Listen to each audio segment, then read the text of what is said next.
Hello বন্ধুরা, আসসালামু আলাইকুম।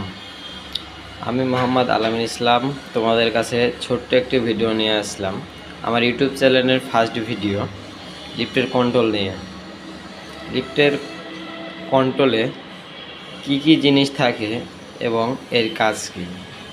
তো বন্ধুরা চলো আমরা দেখি লিফটের কন্ট্রোলে কোন জিনিসটার কাজ কী। ফার্স্টে দেখি এটা হলো কন্ট্রোলের ট্রান্সফরমার, যেটা দিয়ে ডিসি বোর্ড ট্রান্সফার করে। এটা হলো কন্ট্রোলের মাদার বক্স কার্ড, এটা হলো কন্ট্রোলের মাদার বক্স। আর এটাতে একটি সার্কুলার সুইচ বক্স, যেখানে আমাদের সুইচ আছে ইন্সপেকশন সুইচ, স্টপ সুইচ, নিচে এটা হলো আপ সুইচ আর এটা হলো ডাউন সুইচ।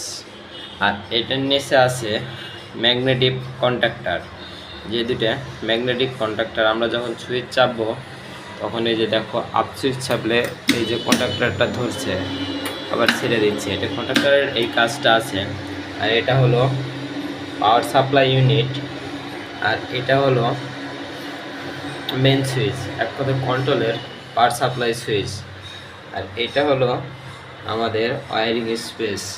তো বন্ধুরা, আমার এই তো ফার্স্ট ভিডিও, এর পরের ভিডিওতে নিয়ে আসবো যে কন্ট্রোলের যে কোনো প্রোগ্রামের সমস্যা বা অন্য যে কোনো সমস্যা হলে আমরা কিভাবে সমাধান করব। তো বন্ধুরা, আমার চ্যানেলে পাশে থাকবে, সাবস্ক্রাইব করবে এবং তোমাদেরকে নতুন ভিডিও দেওয়ার জন্য উৎসাহিত করবে। আসসালামু আলাইকুম।